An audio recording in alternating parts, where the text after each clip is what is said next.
کیا کبھی آپ نے سوچا ہے کہ زمین پر ایک وقت آیا جب پانی نے ہر جگہ اپنا راج قائم کر لیا؟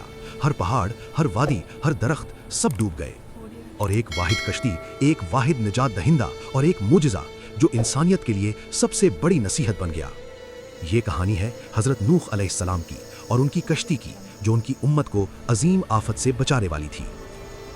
حضرت نوح علیہ السلام اللہ کے ایک عظیم نبی تھے جنہیں امت کی رہنمائی اور ان کے گناہوں سے باز رکھنے کے لیے بھیجا گیا۔ یہ واقعہ نہ صرف قرآن میں بیان ہوا بلکہ احادیث اور معتبر سیروں میں بھی محفوظ ہے۔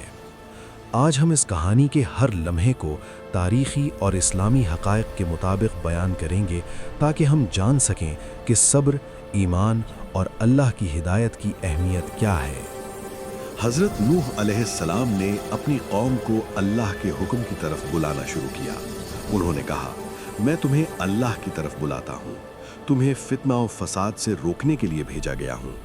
لیکن ان کی قوم نے ان کی باتوں کو مذاق سمجھا، انہیں جھٹلایا اور اپنی شیطانی راہوں پر قائم رہی۔ دن بدن نافرمانی بڑھتی گئی، لوگ ظلم و فساد میں مبتلا تھے، زمین پر شرارت کا راج تھا۔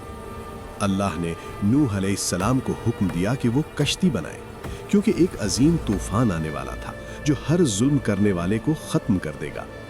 حضرت نوح علیہ السلام نے اپنی قوم کو آخری بار نصیحت کی، مگر کوئی نہیں مانا۔ حضرت نوح علیہ السلام نے کشتی کی تعمیر شروع کی۔ ہر دن محنت، صبر اور ایمان کا امتحان تھا۔ لوگ انہیں مذاق اڑاتے، کہتے بارش کہاں سے آئے گی، پانی کہاں سے آئے گا، لیکن حضرت نوح علیہ السلام کی توجہ اللہ کی ہدایت پر تھی۔ ایک دن اللہ کا حکم ہوا اور پانی نے زمین کو گھیر لیا۔ بارشیں برسنے لگیں، زمین کے ندی نالے بھرنے لگے اور ہر طرف سیلاب چھا گیا۔ حضرت نوح علیہ السلام کی کشتی ایمان والوں کو بچا رہی تھی اور باقی سب ڈوب گئے۔ یہ منظر ایک عظیم امتحان اور اللہ کی قدرت کی علامت تھا۔ حضرت نوح علیہ السلام کی کہانی ہمیں یہ سکھاتی ہے کہ اللہ کی ہدایت پر عمل کرنا اور صبر رکھنا سب سے اہم ہے۔